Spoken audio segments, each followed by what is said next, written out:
A lot of us think we're doing the work, when really we're circling and dancing around it. We're consuming so much wisdom, but wondering why we're still feeling stuck, unfulfilled, under earning, or disconnected. So many women, they make the shift in their head, but not in their body, not in their decisions, and absolutely not in their identity. The version of you who has the results, without a shadow of a doubt, she doesn't just journal about the shifts and the changes, she lives them. I'm your host, Lauren, and together, let's explore what it really means to embrace authenticity in a world that often values conformity. If you've ever felt the pull to challenge the status quo or deepen your connection to self, you're in the right place. Welcome back to another episode of Not So Status Quo. I'm so glad that you chose to click play on this particular episode, because if you are no stranger to self-development work, there is going to be at least one thing you hear in this conversation that could make the world of difference. Now, if you've done any kind of mindset work in particular, then you're probably no stranger to the rituals, the journaling, the visualization, the affirmations, the courses, the healing sessions, you name it. You've read the books, you've listened to the podcasts, you've taken the workshops, you've done the work, and yet you're nowhere near where you thought you'd be by now. Maybe things haven't shifted at the speed or in the way you wanted. Maybe you're still hesitating to take the leap. Maybe you're still shrinking in certain situations or around certain people. Maybe you're still repeating the same patterns that you thought you healed. Now, if this is you, this episode is probably going to resonate quite deeply, and hopefully in the best possible way, because we're going to talk about something I don't think is said enough in the personal development world.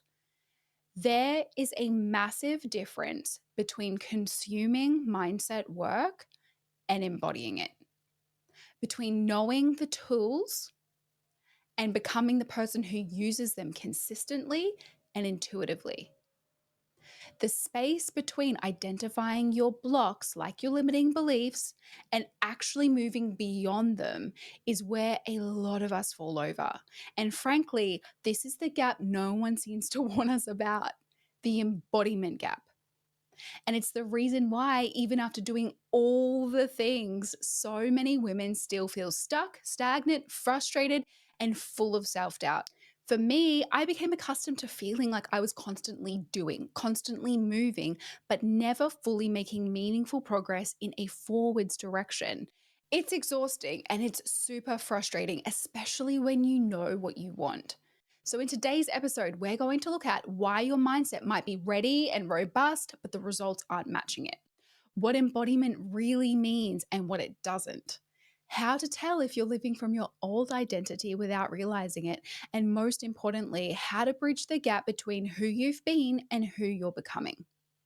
Now, I really want to emphasize that the version of you who has the results, without a shadow of a doubt, she doesn't just journal about the shifts and the changes, she lives them. So, with that in mind, let's talk about what it takes to actually become her. And let's start by addressing something that might feel a little uncomfortable, but is so necessary for us to discuss. A lot of us think we're doing the work, when really we're circling and dancing around it. And here's what doing the work tends to look like for so many people, right? Listening to podcasts while driving or walking, following inspiring accounts and saving posts that speak to you, maybe even sending them to your girlfriends who need to hear it too. Journaling, but only when you're in the mood. Buying the course or the kit, maybe even the mindset upgrade kit that I just released, but not actually using it consistently. Nodding your head when you hear a powerful truth or a really great reminder, but not pausing long enough to actually integrate it. So, does any of that sound familiar? Now, let me be clear, this is absolutely not about shaming you or calling you out. I have been in this exact position so many times myself. The fact is, you care and I cared. You wanted to grow and I want to grow. You're genuinely seeking better for yourself. And the truth is, knowing the work is not the same as living it. You know, I love to give you practical examples, so let me throw some at you now. You can intellectually understand a concept like self-worth, but if you're still entertaining relationships that drain you, you haven't embodied it yet. You can repeat affirmations about abundance, but if your nervous system and body tightens every time you check your bank account, your body still believes remaining in a place of lack is safer. I know you are busy. Your responsibilities and commitments are likely overflowing, and you probably don't hold space for yourself as much as you know you need to. When you do the personal development work, it is probably just fit in wherever is possible, and it can feel like you're constantly doing, constantly trying to grow, constantly trying to be optimistic and feeling positive, but constantly not seeing the results and the changes that you desire. It's exhausting because you know the work needs to be done, but where is it not working the way that you thought it would? And honestly, this is the illusion that keeps so many smart, capable, self aware women stuck. They know all the right things, but their life doesn't reflect that knowing, not yet at least. And that's because transformation doesn't happen through awareness alone. Reading the book won't change your life in itself. It might be the catalyst for the change, but reading it is not going to make the change. Listening to the podcast won't rewire your identity or upgrade your self concept. Even investing in a super duper amazing course won't shift anything if it just sits unopened in your inbox.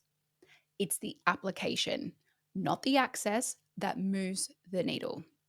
And this is where many of us women get stuck in this kind of like spiritual burnout. We're consuming so much wisdom, but wondering why we're still feeling stuck, unfulfilled, under earning, or disconnected. It's not because we're doing it wrong, it's because we're doing it intellectually, not energetically. So many women, they make the shift in their head, but not in their body, not in their decisions, and absolutely not in their identity. So if that's where you are right now, I want you to know you are not behind, my friend. You are just ready for the next layer, the work that actually works, the work that shifts how you see yourself, and therefore what you allow, what you expect, what you attract. So now that we've talked about the illusion of doing the work, let's name what's actually going on beneath the surface for so many of us on this journey. It's something I referred to earlier called the embodiment gap. And once you understand this, a lot will start to click into place. The embodiment gap is the space between what you know and how you move. It's that frustrating place where you can articulate your limiting beliefs, maybe not all of them. You can name your dreams. You could even visualize your next level self, but still feel like you're watching your life stay the same. And the dream life is always at like an arm's distance away. It might look like you saying things like you trust God or the universe, but you still micromanage everything and spiral when things feel uncertain.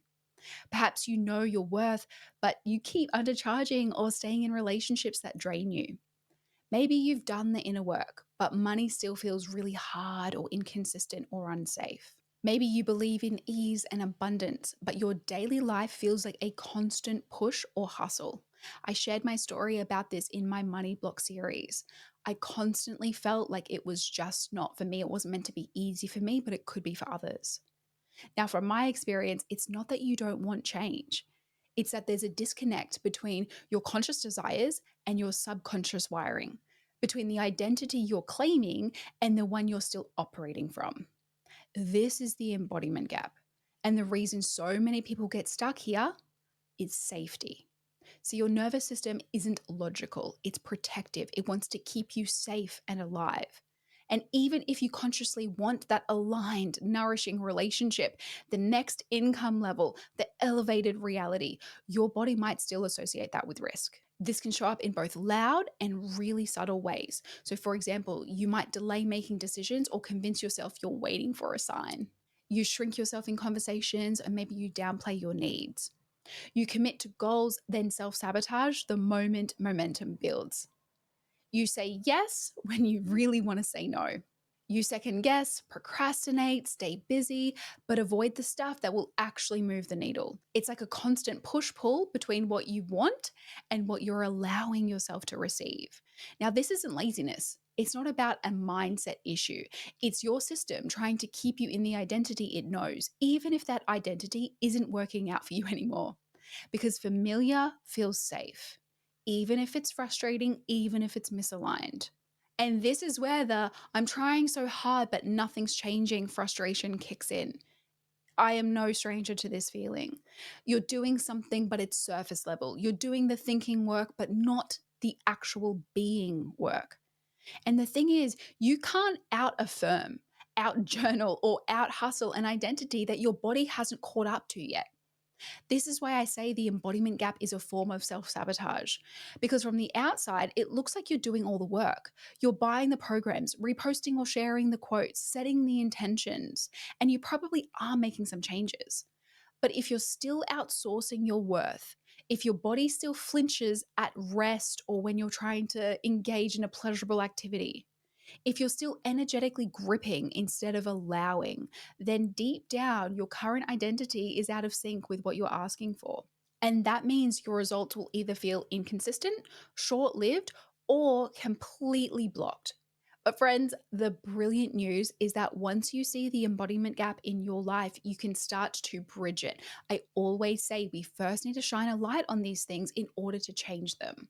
So, you absolutely can start rewiring the identity underneath. You can teach your body that safety and expansion can coexist. And you can start making aligned choices that actually reinforce the new version of you, not just in your head, but in how you actually move.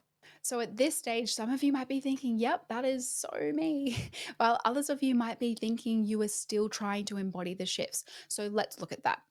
Because one of the most common things I see and have experienced myself is women thinking they're doing the work when in reality, they're just dabbling in it. They're dipping a toe.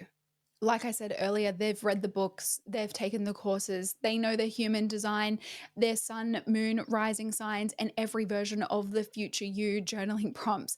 But if we zoom in on their daily lives, they're still outsourcing their power, still waiting for permission, still acting from the same identity that created the results they're trying to change. So, how do you know if you're dabbling? Well, the answer is this is going to be very unique to you, but some of the common flags that I see is that women are still outsourcing their power. So that might mean you ask for advice about everything from what to charge in your business to whether you should text the guy back. You keep second guessing your decisions, even when your gut is telling you or screaming at you what the truth is. You follow a million mentors online, but rarely sit with your own thoughts long enough to hear what you truly want. Another flag is you're obsessing over the how. I really struggled with this myself. Maybe you've said, but how will it happen more times than you've actually taken the leap of faith. You want guarantees, you want plans, predictable outcomes. And even though you say that you trust God or the universe's timing, you don't move unless you can see every single step ahead of you. Another flag, you're still acting from your old identity. Maybe you say you want the next level abundance, but you undercharge. Avoid your finances. Maybe you say yes to work that really, really drains you. You talk about calling in aligned relationships, but you're still chasing emotionally unavailable people because it's familiar. You're using new words, but repeating your old moves. Another one, you're gaining insights and having a lot of aha moments, but not changing your patterns. Maybe you're journaling about your self worth, but still neglect your own boundaries. You talk about ease, but refuse to rest.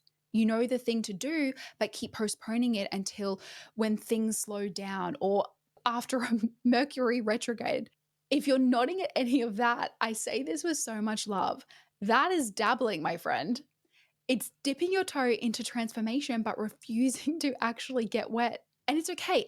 Awareness is step one. Again, you're not behind. I'm just inviting you into the needle moving work now.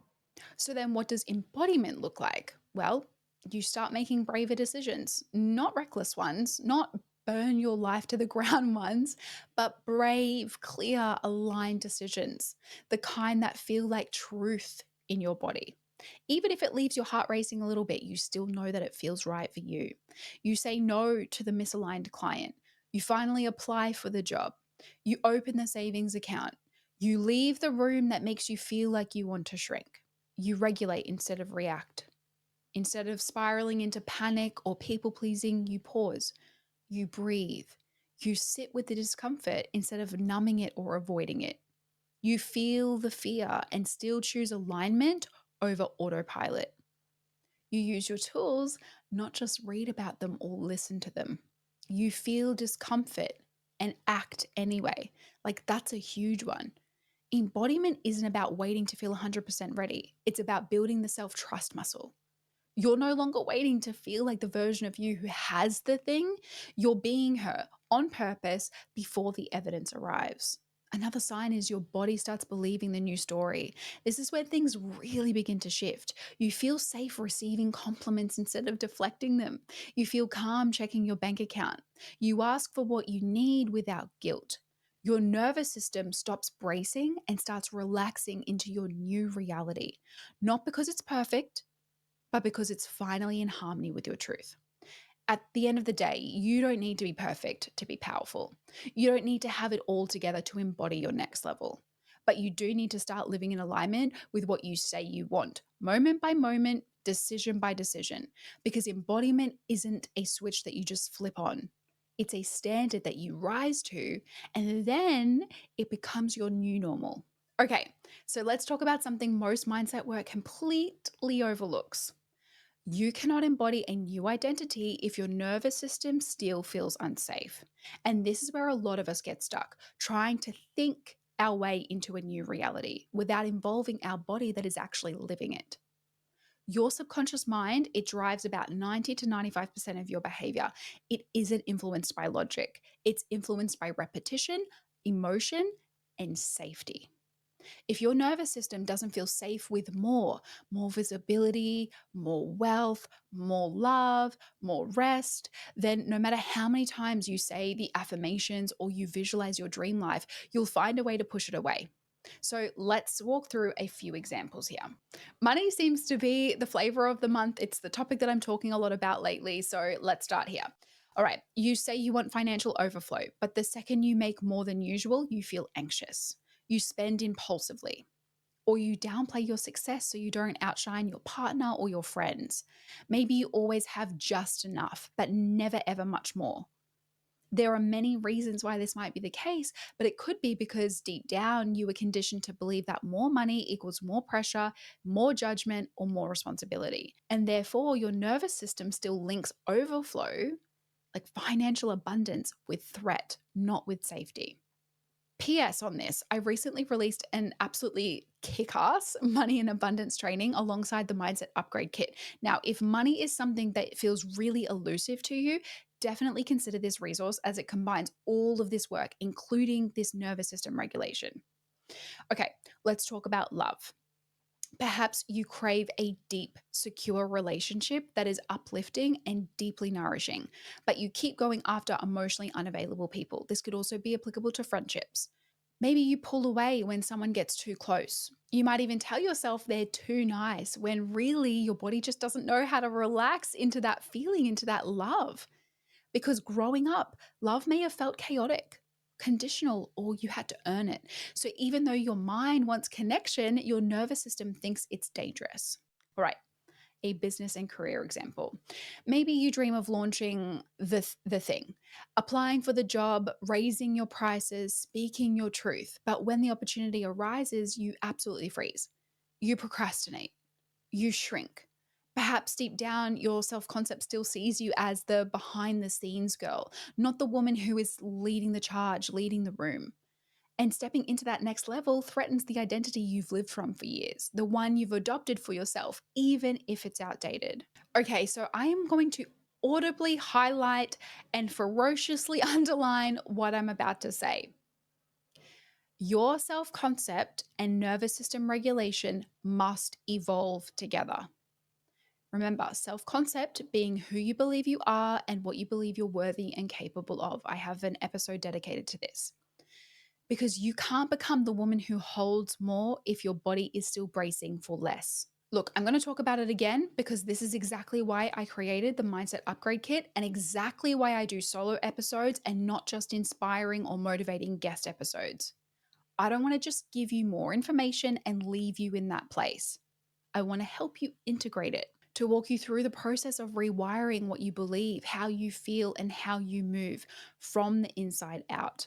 For example, inside the kit, we use tools like a self concept audit, which helps to reveal the hidden beliefs and identities that are running your life on autopilot.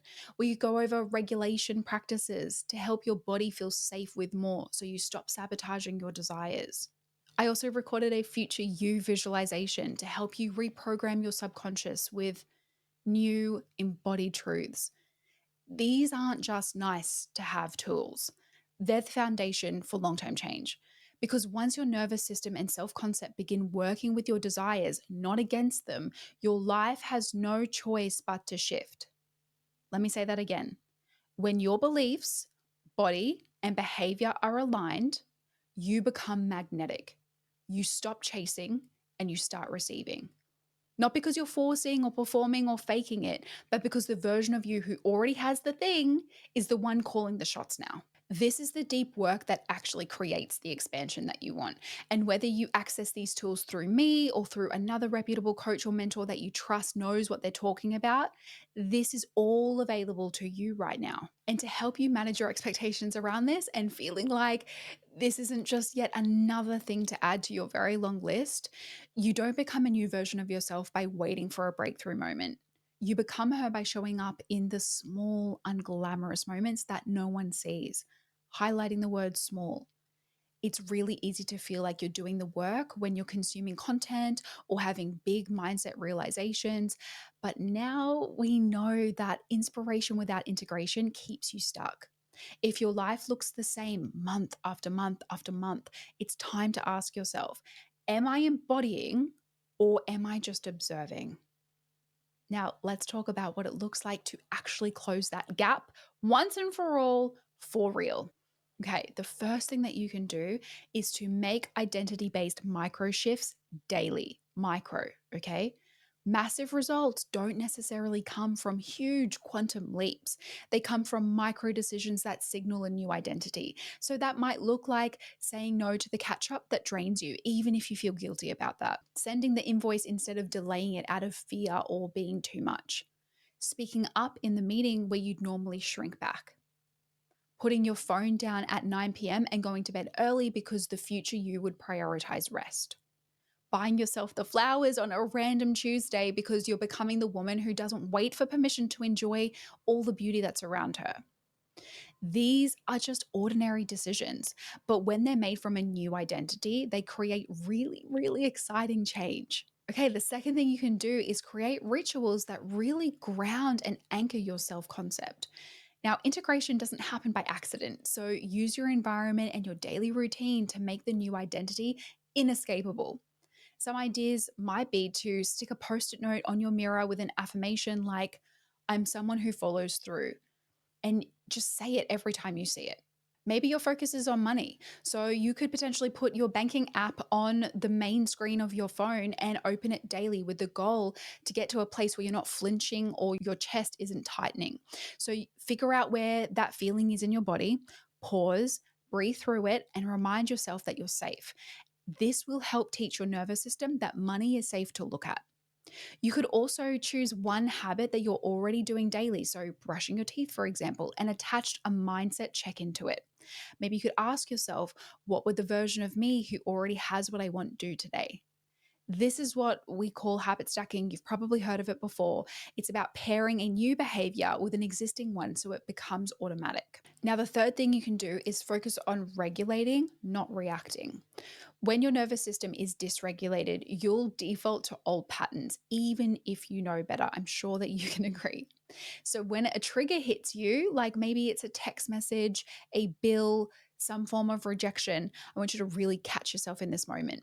Instead of spiraling, do one thing that creates space between you and the trigger. So that might be breathing deeply through your stomach, so belly breaths for a minute. Place your hand on your heart and say, we're safe now. Take like a 10-minute walk without your phone. Regulation really is the bridge between your old story and your new reality. If you do nothing else, this is what you should really be focusing on doing. The fourth thing you can try is don't put the pressure on yourself to feel ready. You're not meant to feel ready. You're meant to choose when you start. Embodiment is a decision, it's not a feeling. If you're waiting for the fear to go away before you raise your prices, leave the job, or invest into yourself, you will be waiting forever. The shift you are craving happens when you feel the fear and take the aligned action anyway. Now, the fifth and final tip, and I'm looking at you the woman who feels like they have to do everything themselves. The fifth tip is to get support because self development work does not mean solo work. This journey doesn't have to be lonely. In fact, trying to do it all alone can keep you stuck in old loops. Get in rooms with people who are already living what you're trying to become. Seriously, having someone show you where you might be getting tripped up is such a magical and liberating experience. I hear this from my clients all the time. Whether that is with a mentor, or maybe it's a program or a group of like minded women, choose a space that mirrors back your power and not your limitations. Now, if you're listening to this episode and still nodding along, this is your invitation to take what you know and become it. Don't let this work scare you. Transformation doesn't have to be loud. It's not all about breakthroughs and fireworks. It really is the tiny, aligned decisions you make each day that tell your subconscious, this is who I am now. And once your body, your energy, and your actions agree on that, everything else will follow. All right, let's wrap this up because we've been talking for a while.